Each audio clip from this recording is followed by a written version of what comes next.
Startup ಅಥವಾ ಉದ್ಯಮ ಯಾವುದನ್ನೇ ಶುರು ಮಾಡಬೇಕಾದ್ರೂ ಕೂಡ ಅದಕ್ಕೆ ಸರಿಯಾದ ಸಪೋರ್ಟ್ ಸಿಸ್ಟಮ್ ಇರಬೇಕಾಗತ್ತೆ. ಕೇವಲ ಕೆಲಸಗಾರರು ಮಾತ್ರ ಅಲ್ಲ, ಒಂದು ಈ ಉದ್ಯಮಿಗಳಲ್ಲಿ ಅಥವಾ ಈ ಯಂಗ್ಸ್ಟರ್ಸಲ್ಲಿ ಒಂದೇನೆಂದರೆ ಅದನ್ನೂ ನಾನೇ ಮಾಡ್ತೀನಿ, ಇದನ್ನೂ ನಾನೇ ಮಾಡ್ತೀನಿ, ಈ ಕೆಲಸನೂ ನಾನೇ ಮಾಡ್ತೀನಿ ಅನ್ನೋ ಒಂದು ಉತ್ಸಾಹ ಜಾಸ್ತಿ ಇರುತ್ತೆ. ಒಂದು ಉದ್ಯಮ ಅಥವಾ ಸ್ಟಾರ್ಟಪ್ ನವೋದ್ಯಮ ಸಕ್ಸಸ್ ಆಗಬೇಕು ಅಂದರೆ 5 ಸೂತ್ರಾಸ್ ಏನು ಕೊಡ್ತೀರಿ ನೀವು?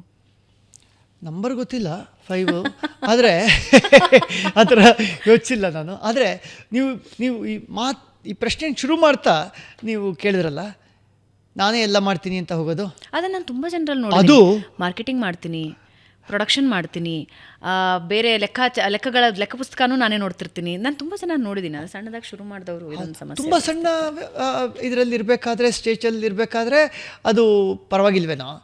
ಆದರೆ ಒಂದು ನವೋದ್ಯಮ ಕಟ್ಟಕ್ಕೆ ಒಂದು ಉದಾತ್ತವಾದ ಮನಸ್ಥಿತಿ ಬೇಕು. ಏನಪ್ಪ ಅಂತಂದರೆ, ಇದನ್ನು ನಾನೇ ಕಟ್ತೀನಿ ಅಲ್ಲ, ನಾವೆಲ್ಲ ಸೇರಿ ಕಟ್ಟೋಣ ಅಂತ ಅನ್ನೋವಂಥದ್ದು. When you are identifying a partner or a cofounder, ಆ ಸ್ಟೇಜಲ್ಲಿ ಬೇಕು. When you are identifying human resources, ಅದನ್ನ ಬಿಲ್ಡ್ ಮಾಡೋಕ್ಕೆ ಆ ಸ್ಟೇಜಲ್ಲಿ ಬೇಕು. I should be willing to part with equity. ಇನ್ವೆಸ್ಟರ್ಗಳನ್ನ ತೊಗೊಂಡ್ಬರ್ತಾ ಇರಬೇಕಾದ್ರೆ ಅವರು ಅನ್ರೀಸನಬಲ್ ಟರ್ಮ್ಸ್ ಕೊಡ್ತಾರೆ ನಿಮಗೆ, ನಿಮ್ಮಿಂದ ಈಕ್ವಿಟಿ ತೊಗೊಳಕ್ಕೆ ಟ್ರೈ ಮಾಡ್ತಿರ್ತಾರೆ. ನೀವು ಅನಿಸ್ತಾ ಇರುತ್ತೆ, ಅಯ್ಯೋ ನಂದು ಇಟ್ಸ್ $1 billion ಐಡಿಯಾ ಅಂತ. ಈ ಬಿಲಿಯನಲ್ಲಿ ಈ ಮನುಷ್ಯನೇ ನನ್ನ ಹತ್ರ ಏನಪ್ಪ ಅರ್ಧ ಕಿತ್ಕೊಂಡ್ಬಿಡ್ತಾ ಇದ್ದಾನಲ್ಲ ಅಂತ ಅನ್ನೋದು ನನಗೇನು ಸಿಗುತ್ತೆ, ಕೊನೆಯಲ್ಲಿ ಎಲ್ಲರಿಗೂ ಕೊಟ್ಟು ನಾನು ಬರೀ ಕೈಯಲ್ಲಿ ಕೂರಬೇಕಾಗುತ್ತೆ. ಆ ಥರ ಸಂಕುಚಿತವಾಗಿ ಯೋಚನೆ ಮಾಡ್ತಾ ಹೋದರೆ ನವೋದ್ಯಮವನ್ನು ಕಟ್ಟೋದಕ್ಕೆ ಸಾಧ್ಯ ಇಲ್ಲ. ಉದಾತ್ತವಾಗಿ ಆಲೋಚನೆ ಮಾಡುವಂಥ ಮನಸ್ಥಿತಿ ಇರೋರು ನವೋದ್ಯಮವನ್ನು ಕಟ್ಟಬಲ್ಲರು, ಯಶಸ್ವಿಯಾಗಬಲ್ಲರು. ಸಂಕುಚಿತವಾಗಿ ಯೋಚನೆ ಮಾಡುವಂಥವ್ರು ಯಶಸ್ವಿಯಾಗೋದು ಈ ಫೀಲ್ಡಲ್ಲಿ ಸ್ವಲ್ಪ ಕಷ್ಟನೇ ಅಂತ. ಅದೊಂದು ಸಂಘಟನೆಯ ಥರ ಕೆಲಸ ಮಾಡಬೇಕಾಗತ್ತೆ. ಸಂಘಟನೆಯ ಥರ, ಒಂದು ಅರ್ಥದಲ್ಲಿ ಕೋಆಪರೇಟಿವ್ ಥರ. ಈಗ ಕೋಆಪರೇಟಿವ್ಗಳ ಫಿಲಾಸಫಿ ತಮಗೆ ಗೊತ್ತಿರುತ್ತೆ. ಏನಪ್ಪ ಅಂದರೆ ಕೋಆಪರೇಟಿವ್ ಫಿಲಾಸಫಿ, ಇನ್ಫ್ಯಾಕ್ಟ್ ನಮ್ಮ ದೇಶ ಕಟ್ಟೋದಕ್ಕೆ ಇವತ್ತಲ್ಲ, 100 ವರ್ಷದಿಂದ ಮಹಾತ್ಮ ಗಾಂಧಿ ಕೊಟ್ಟಂಥ ಸೂತ್ರ ಏನಪ್ಪ ಅಂತ ಅಂದರೆ, ನೀವು ಇದನ್ನು ಕೋಆಪರೇಟಿವ್ ಫಿಲಾಸಫಿ ಮೇಲೆ ಕಟ್ಟಿ, ವೆಸ್ಟರ್ನ್ ಎಕನಾಮಿಕ್ ಮಾಡೆಲ್ಸ್ ಮೊರೆ ಹೋಗಬೇಡಿ. ನೀವು ಈ ಸ್ವದೇಶಿ ಕಲ್ಪನೆಯಲ್ಲಿ ಇರೋವಂಥದ್ದು ಈ ಕೋಆಪರೇಟಿವ್ ಫಿಲಾಸಫಿನೇ. ಏನು ಕೋಆಪರೇಟಿವ್ ಫಿಲಾಸಫಿ ಅಂತ ಅಂದರೆ, all for one and one for all ಅಂತ. ಓಕೆ, ಎಲ್ಲರಿಗಾಗಿ ಒಬ್ಬ ಮತ್ತು ಒಬ್ಬನಿಗಾಗಿ ಎಲ್ಲರೂ ಅನ್ನೋವಂಥದ್ದು. ಇವತ್ತಿನ ಈ ಕೊಲಾಬರೇಟಿವ್ ಎಕಾನಮಿ ಅಂತ ಏನು ಕರಿತೀವಿ ನಾವು, ಅದು ಕೂಡ ಈ ತತ್ವದ ಮೇಲೇ ನಿಂತಿರುವಂಥದ್ದು. ಎಲ್ಲ ಪ್ರಾಬ್ಲಮ್ಗಳನ್ನೂ ನಾನು ಸಾಲ್ವ್ ಮಾಡಿಬಿಡ್ತೀನಿ ಅಂತ ಅಲ್ಲ, ನಾನು ಒಂದು ಸ್ವಲ್ಪ ಸಾಲ್ವ್ ಮಾಡ್ತೀನಿ, ಆಯಿತಾ, ನೀನೊಂದು ಸ್ವಲ್ಪ ಸಾಲ್ವ್ ಮಾಡು, ನಾವಿಬ್ಬರು ಇದನ್ನು ಜೋಡಿಸಿ ಇನ್ನೊಂದೇನೋ ಒಂದನ್ನು ಮಾಡೋಣ. Okay, it is called building an ecosystem which is collaborative in nature. ಇವತ್ತು ಜಗತ್ತಿನಲ್ಲಿ ಮಾರುಕಟ್ಟೆ ಇರೋದು ಅಂಥದ್ದಕ್ಕೇ. ಇನ್ಫ್ಯಾಕ್ಟ್ ನಾವು ಸಿಲಿಕಾನ್ ವ್ಯಾಲಿ ಅಂತ ಏನು ಕರಿತೀವಿ, ಆ ಸಿಲಿಕಾನ್ ವ್ಯಾಲಿ ಕಲ್ಚರ್ನ ಮೂಲ ದ್ರವ್ಯ ಇರೋದೇ ಈ ರೀತಿಯ ಕೊಲಾಬರೇಟಿವ್ ಎಕಾನಮಿನಲ್ಲಿ, ಈ ರೀತಿಯ ಕೋಆಪರೇಟಿವ್ ತರಹದ ಫಿಲಾಸಫಿನಲ್ಲಿ. And thankfully it is trickling down, or it has trickle down to India also. ಹೆಚ್ಚಿನ ಆಂಟ್ರಪ್ರಿನರ್ಗಳು, ಅಟ್ಲೀಸ್ಟ್ ನನ್ನ ಸಂಪರ್ಕದಲ್ಲಿ ಬಂದವರು ನಾನು ನೋಡಿದ್ದೀನಿ, ಅವರು ಸಾಕಷ್ಟು ಉದಾತ್ತವಾಗಿ ಯೋಚಿಸ್ತಾರೆ. ಸೊ ಯಾರಾದರೂ ಸ್ಟಾರ್ಟಪ್ ಶುರು ಮಾಡ್ಕೊಳ್ಬೇಕು ಅಂದರೆ ಇದನ್ನು ಪ್ರಮುಖವಾಗಿ ಗಮನದಲ್ಲಿ ಇಟ್ಕೋಬೇಕು. ಖಂಡಿತವಾಗಿ. ಭಾರತದಲ್ಲಿ ಸ್ಟಾರ್ಟಪ್ ತತ್ವನ ಇಟ್ಕೊಂಡು ಅದನ್ನು ಕಟ್ತೀನಿ ಅಂತ ಹೋಗ್ಬೇಕು. ಭಾರತದಲ್ಲಿ ಸ್ಟಾರ್ಟಪ್ಗಳ ಪಾಲು ಭಾರತದ ಅಭಿವೃದ್ಧಿಯಲ್ಲಿ ಎಷ್ಟಿದೆ ಈಗ ಪ್ರೆಸೆಂಟ್ ಸಿಚುವೇಶನಲ್ಲಿ? ಈಗ ಕಡಿಮೆ ಇದೆ, ಬಹುಶಃ 5%, 10% ಇರಬಹುದು ಒಟ್ಟಾರೆ ಲೆಕ್ಕದಲ್ಲಿ. ನನಗೆ ಈ ಅಂಕಿಅಂಶಗಳನ್ನು ನಾನು ಥ್ರೂ ದ ಹ್ಯಾಟ್ ಹೇಳ್ತಾ ಇದ್ದೀನಿ, ನನಗೆ ಗೊತ್ತಿಲ್ಲ ಖಚಿತವಾಗಿ. ಲಕ್ಷಾಂತರ ಸ್ಟಾರ್ಟಪ್ಗಳಿವೆ, ಅವುಗಳ ಇವತ್ತಿನ ಶೇರ್ ಎಷ್ಟಪ್ಪ ಇದೆ ಇಂಡಿಯನ್ GDP-ನಲ್ಲಿ ಅಂತ ಅಂದರೆ ಗೊತ್ತಿಲ್ಲ, ಅದನ್ನು ನೋಡಿ ಹೇಳಬೇಕಾಗತ್ತೆ. ಆದರೆ ಇನ್ನು 10 ವರ್ಷಗಳಲ್ಲಿ ದೊಡ್ಡ ಉದ್ಯಮಗಳ ಪಾಲು, ಅಂದರೆ ಇವತ್ತಿನ ದೊಡ್ಡ ಉದ್ಯಮಗಳು ಅವುಗಳ ಪಾಲು ಏನಿದೆಯೋ ನಮ್ಮ GDP-ನಲ್ಲಿ, GDP ಅಂತ ಅಂದರೆ the sum total of all the products and services that gets produced in a country, ಅದು ಸೇರಿ GDP ಅಂತ ಆಗುತ್ತೆ.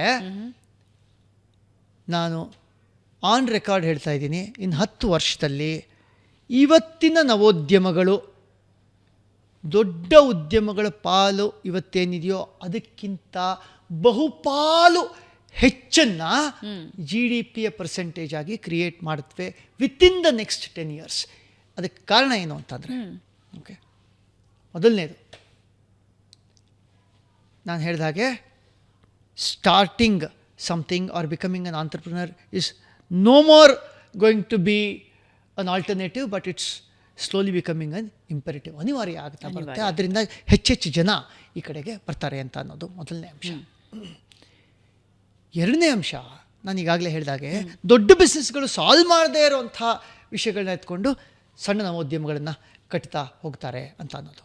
ಮೂರನೆಯ ಮತ್ತು ಬಹುಮುಖ್ಯವಾದ ಅಂಶ ಏನಪ್ಪ ಅಂತಂದರೆ, ಇವತ್ತಿನವರೆಗೆ ಸ್ಟಾರ್ಟಪ್ ಬಗ್ಗೆ ಸಾಕಷ್ಟು ಬಜ್ ಇದೆ, ಆದರೆ ಈ ಸ್ಟಾರ್ಟಪ್ಗಳನ್ನು ಕಟ್ತಾ ಇರೋರು ಯಾರಪ್ಪ ಅಂತಂದರೆ ಹೆಚ್ಚು ಪಾಲು ಭಾರತದ ಪ್ರೀಮಿಯರ್ ಇನ್ಸ್ಟಿಟ್ಯೂಟ್ಗಳಿಂದ ಬಂದಿರೋವಂಥವ್ರು ಮತ್ತು ದೊಡ್ಡ ನಗರಗಳಲ್ಲಿ ಇರುವಂಥವ್ರು.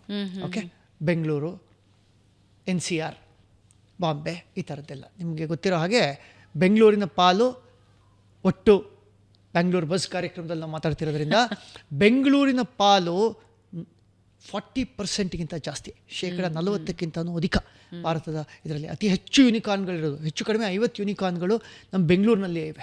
ಸೊ ಸಿಂಹ ಪಾಲು ಬೆಂಗಳೂರಿಂದು. ಸುಮ್ಮನೆ ಅಲ್ಲ ನಾವು silicon valley of the East ಅಂತ ಎಲ್ಲ ಇದನ್ನು ಕರೆಯೋದು, ಇಟ್ಸ್ ಫಾರ್ ಅ ರೀಸನ್. ಇನ್ನೊಂದು 40% NCR ಅಲ್ಲಿದೆ, ಇನ್ನು ಮಿಕ್ಕ 20% ನಮ್ಮ ದೇಶಾದ್ಯಂತ ಹರಿದು ಹಂಚೋಗಿದೆ, ಮೇನ್ಲಿ ಮೆಟ್ರೋಗಳಲ್ಲಿದೆ. ಈ ಟ್ರೆಂಡು ನಿಧಾನವಾಗಿ ಆದರೂ ಬದಲಾಗಿ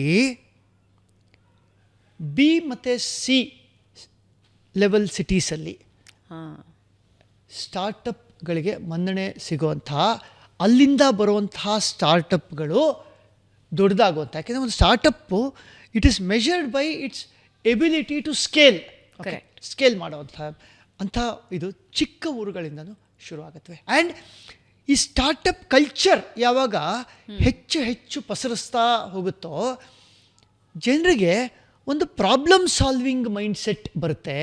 ಮತ್ತು ನಮ್ಮ ಊರಿನ ಸಮಸ್ಯೆಗಳನ್ನ ನಾನು ಪರಿಹರಿಸ್ತೀನಿ, ನಾನೇನು ದೊಡ್ಡ $1 billion ಬಿಸ್ನೆಸ್ ಯೂನಿಕಾರ್ನ್ ಕಟ್ಟಬೇಕಾಗಿಲ್ಲ. ಯೂನಿಕಾರ್ನ್ ಅಂತ ಅಂದರೆ business that is valued at $1 billion at least ಅಂತ ಅದನ್ನು ಯೂನಿಕಾರ್ನ್ ಅಂತ ಕರಿತೀವಲ್ಲ, ಅಂಥದ್ದು ಕಟ್ಟಬೇಕಾಗಿಲ್ಲ. ಆದರೆ ನಾನು ಒಂದು ಹೊಸ ಬಗೆಯಲ್ಲಿ ಈ ಸಮಸ್ಯೆಯನ್ನು ಪರಿಹರಿಸೋದ್ರ ಮೂಲಕ ನಾನು ನನ್ನದೇ ಒಂದು ಸ್ಪೇಸ್ನ ಇಲ್ಲಿ ಕಂಡುಕೊಳ್ತೀನಿ ಅಂತ ಅನ್ನೋವಂಥದ್ದು ಬರ್ತಾ ಹೋದ ಹಾಗೆ ನವೋದ್ಯಮಗಳ ಸ್ವರೂಪ ಬದಲಾಗುತ್ತೆ, ನವೋದ್ಯಮಗಳ ಸಂಖ್ಯೆ ಹೆಚ್ಚುತ್ತೆ. ಮತ್ತು ಈ ಕಾರಣದಿಂದಾಗಿ ಅವುಗಳ ಕಾಂಟ್ರಿಬ್ಯೂಷನ್ ಟು GDP ಏನಿದೆ, ನೀವೇನು ಕೇಳಿದ್ರಿ ಪರ್ಸೆಂಟೇಜು ಎಷ್ಟಿದೆ, ಎಷ್ಟಾಗಬಹುದು ಅಂತ, ಅದು ಬಹಳ ದೊಡ್ಡ ಮಟ್ಟದಲ್ಲಿ ಬೆಳೆಯುತ್ತೆ ಅಂತ ನನಗೆ. ಬಟ್ ಇವಾಗ ಅದರ ಪ್ರಯತ್ನ ಎಲ್ಲರ ಬಾಯಲ್ಲಿದೆ. ಅದು ನೀವು ಹೇಳಿದ ಉದಾಹರಣೆ ಏನಿದೆ ಎಲ್ಲರ ಬಾಯಲ್ಲಿದೆ. B ಮತ್ತು C ಸಿಟಿಗಳಲ್ಲಿ ಹೆಚ್ಚಿನ ಉದ್ಯಮಕ್ಕೆ ಅವಕಾಶಗಳನ್ನು ಕೊಡ್ತಾ ಹೋಗಬೇಕು, ಮೂಲಭೂತ ಸೌಕರ್ಯಗಳನ್ನು ಕೊಡಬೇಕು ಅಂತ. ಆದರೆ ಸರ್ಕಾರದ ಮಟ್ಟದಲ್ಲಿ ಗಮನ ಕೊಡೋದಾದರೆ ಅದರ ಬಗೆಗಿನ ಗಮನ ಬಹಳ ಕಮ್ಮಿ ಇದೆ. ಯೋಜನೆಗಳು ಘೋಷಣೆ ಆಗತ್ವೆ, ಅದರ ಇಂಪ್ಲಿಮೆಂಟ್ಸ್ ಬಹಳ ವರ್ಷಗಳ ತೆಗೆದುಕೊಳ್ಳುತ್ತೆ. ಯೋಜನೆಗಳು ಈ ಊರಲ್ಲಿರಬೇಕು ಅಂತ ಒಬ್ಬರು ಹೊಡೆದಾಡ್ತಾರೆ, ಪೊಲಿಟಿಕಲಿ ಹೇಳ್ತಾ ಇರೋದು ನಾನು. ಅದು ನೆಕ್ಸ್ಟ್ ಇನ್ನೊಬ್ಬ ಪೊಲಿಟಿಷಿಯನ್ ಬಂದು ಇಲ್ಲ ನಮ್ಮೂರಲ್ಲಿ ಬೇಕು ಅಂತ ಹೇಳ್ತಾರೆ. ಇದರಿಂದ ಒಂದಷ್ಟು ಡ್ರ್ಯಾಗ್ ಆಗುತ್ತೆ. ಆ ಸಿಟಿಗಳ ಡೆವಲಪ್ಮೆಂಟಿಗೆ ಒಂದು ದೊಡ್ಡ ಹೊಡೆತ ಇದು, ಅದರ ಜೊತೆಗೆ ಉದ್ಯಮಗಳಿಗೂ. ಸೊ ಏನಪ್ಪ ಅಂದರೆ, ನಾವು ಎಲ್ಲವನ್ನೂ ಸರ್ಕಾರಕ್ಕೆ ಬಿಟ್ಟರೆ ಬಹುಶಃ ನೀವು ಹೇಳಿದ ಹಾಗೆ ಡ್ರ್ಯಾಗ್ ಆಗುತ್ತೆ. ನಿಧಾನವಾಗಿ ಸರ್ಕಾರ ಕರುವಾಗಿ ನಿಧಾನವಾಗಿ ಅಲ್ಲೊಂದು ಸ್ವಲ್ಪ ಹಣ ಬಂದು ಯಾವುದೋ ಒಂದು ಇದು, ಆಮೇಲೆ ಹೇಳ್ತಾರಲ್ಲ ಸಂತೆ ಸೇರೋಕ್ಕೆ ಮುಂಚೆ ಗಂಟುಕಳ್ಳರು ಬರ್ತಾರೆ ಅಂತ. ಸೊ ಆ ಗಂಟುಕಳ್ಳರು ಸ್ವಲ್ಪ ತೊಗೊಂಡೋಗೋದು ಆ ಥರನೂ ಆಗುತ್ತೆ. ಅವೆಲ್ಲ ನಿಜನೇ. ಆದರೆ the thing to be optimistic about is the entrepreneurial ecosystem in India is not dependent on government alone.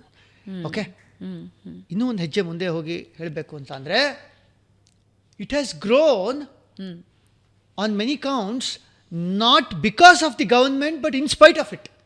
Okay, so ಸರ್ಕಾರ ಒಡ್ಡಿದಂಥ ಅಡೆತಡೆಗಳು ಮತ್ತೊಂದರ ಹೊರತಾಗಿಯೂ ನಮ್ಮ ಸ್ಟಾರ್ಟಪ್ಗಳು ಉದ್ಯಮವನ್ನು ಕಟ್ಟಿವೆ, ಗೆದ್ದಿವೆ. ಓಕೆ, ಸೊ ಅವುಗಳನ್ನು ಉದಾಹರಣೆಯ ರೂಪವಾಗಿ ನೋಡ್ತಾ ಬರ್ತಾ ಇರುವಂಥ BC ಕೇಂದ್ರಗಳವರು. ಓಕೆ, ನೀವು ಹೇಳ್ದಂಗೆ ಮುಂಚೆ ನನಗೊಂದು ಕ್ವಶನ್ ಇದೆ, ಕೆಲಸ ಸಿಕ್ಬಿಟ್ರೆ ಆಯಿತು, ನಾನು ಅದ್ರ I want think beyond it. ಆದರೆ ಇವತ್ತು ಆ ಆಯ್ಕೆ ಇಲ್ಲದೆ ಇರೋದ್ರಿಂದ I will think harder, I will work harder to build something for myself. And ನನಗೆ ಇಮಿಡಿಯೇಟಾಗಿ ಕಾಣುವಂಥ ಸಮಸ್ಯೆಗಳೇನೋ ಅದನ್ನು ಪರಿಹರಿಸೋದಕ್ಕೋ, ಅದಕ್ಕೆ ಉತ್ತರ ರೂಪಿಯಾಗಿ ಏನೋ ಒಂದನ್ನು ಕಟ್ಟೋದಕ್ಕೋ ನಾನು ಪ್ರಯತ್ನವನ್ನು ಮಾಡ್ತೀನಿ. ಆ್ಯಂಡ್ ಆ ಕಾರಣದಿಂದಾಗಿ I will also tune my expectations accordingly. ನನ್ನ ಎಬಿಲಿಟಿಗೆ ತಕ್ಕಂತೆ ತಾನೇ ನಾನು ಮಾಡ್ತೀನಿ. ಓಕೆ, ಕೆಲಸ ಹುಡುಕ್ಬೇಕಾದ್ರೂ ನಾನು ಹಾಗೆ ತಾನೇ ಮಾಡ್ತಿದ್ದೆ. ನನ್ನ ಎಬಿಲಿಟಿಗೆ ತಕ್ಕಂಥ ಕೆಲಸವನ್ನು ಹುಡುಕ್ತಾ ಇದ್ದೆ. ನನಗೆ ದುಡ್ಡು ಬರಬೇಕು ಅಂತ ಆಲೋಚಿಸಿ ಅದಕ್ಕೆ ತಕ್ಕನಾಗಿ ನಾನು ನನ್ನ ರೆಸ್ಯೂಮೆ ರೆಡಿ ಮಾಡಿಕೊಂಡು ಹೇಗೆ ನಾನು ಇದು ಮಾಡ್ತಿದ್ನೋ ಅದೇ ಥರ ನವೋದ್ಯಮ ಕಟ್ಟಬೇಕಾದ್ರೂ I will either scale up or scale down my expectations according to that.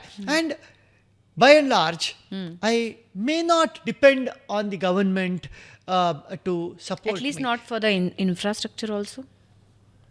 Infrastructure ಅದು ಆ ಮಟ್ಟಿಗಿನ ಸಪೋರ್ಟು ಇದೆ ಅಂತ ಅನಿಸುತ್ತೆ. ಫಾರ್ ಎಕ್ಸಾಂಪಲ್, ಸರ್ಕಾರ ಯಾವ ರೋಲನ್ನು ಪ್ಲೇ ಮಾಡಬೇಕು ಅನ್ನೋ ಪ್ರಶ್ನೆ ಬರ್ತಾ ಇರುತ್ತೆ ಈ ಥರದ್ರಲ್ಲಿ.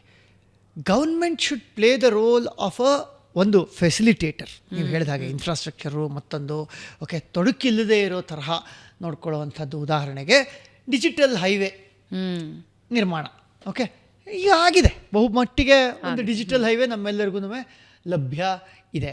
ಮತ್ತು ಪೂರಕವಾದಂಥ ಪಾಲಿಸಿಗಳನ್ನು ರೂಪಿಸುವಂಥದ್ದು. ಮತ್ತು ತೀರಾ ಹಣ ಸಂಪನ್ಮೂಲ ಇಲ್ಲದೇ ಇರೋವಂಥವ್ರಿಗೆ ಆ ಐಡಿಯಾನ ಇನ್ನೂ ಇನ್ವೆಸ್ಟ್ಮೆಂಟ್ಗೆ, ಎಕ್ಸ್ಟರ್ನಲ್ ಇನ್ವೆಸ್ಟ್ಮೆಂಟ್ಗೆ ರೆಡಿ ಇಲ್ಲದೆ ಇರೋವಂಥದ್ದಕ್ಕೆ ಬೇಕಾಗಿರೋಂಥ ಪೋಷಣೆ ಆ ಮಟ್ಟಿಗಿಂದ ಇವತ್ತು ಸಿಗ್ತಾ ಇದೆ. ಬಿ ಸಿ ಕೇಂದ್ರಗಳಿಗೂ ಸ್ವಲ್ಪ ಮಟ್ಟಿಗೆ ಅದು at least in the form of a trickle ಬರ್ತಾ ಇದೆ ಅಂತ ಹೇಳ್ಬಹುದು. ದೊಡ್ಡ ಮಟ್ಟದಲ್ಲಿ ನೀವು ಹೇಳ್ದಂಗೆ ಅದ್ರ ಬಗ್ಗೆ ಮಾತೇ ಹೆಚ್ಚು ಕೇಳಿಸ್ತಾ ಇರುತ್ತೆ, ಕೆಲಸ ಕಡಿಮೆನೇ ಇರುತ್ತೆ. ಅದೆಲ್ಲ ನಿಜಾನೇ, ಅದೆಲ್ಲ ಬೇರೆ ಬೇರೆ ವಲಯಗಳಿಗೂ ಅದು it is true. But I feel that there is reason for optimism because not everybody is dependent solely on the government. ಈಗ ಹಣ ಹುಡಕ್ಕೆ ರೆಡಿ ಇರೋರು ಇಲ್ಲೇನೋ ಒಂದು ಚೆನ್ನಾಗಿದೆ ಅಂತ ಕಂಡ್ರೆ ಅವರೇ ಹೋಗಿ ಅವ್ರಿಗೆ ಇದನ್ನು ಮಾಡಪ್ಪ, ನಾನು ಇದನ್ನ ಇಷ್ಟರ ಮಟ್ಟಿಗಿನ ಬೆಂಬಲ ನಾನು ಮಾಡ್ತೀನಿ, ಇದಕ್ಕೆ ಬದಲಾಗಿ ನೀನು ನನಗೆ ಎಷ್ಟು ಇಕ್ವಿಟಿ ಕೊಡು ಅಂತ ಆ ಥರದ ಕಾನ್ವರ್ಸೇಷನ್ಗಳು ಇವತ್ತು ಆರಂಭ ಆಗ್ತಾ ಇರೋದು ನಮ್ಮೆಲ್ಲರ ಸುಕೃತ ಅಂತ ಅಂದ್ಕೊಳ್ತೀನಿ.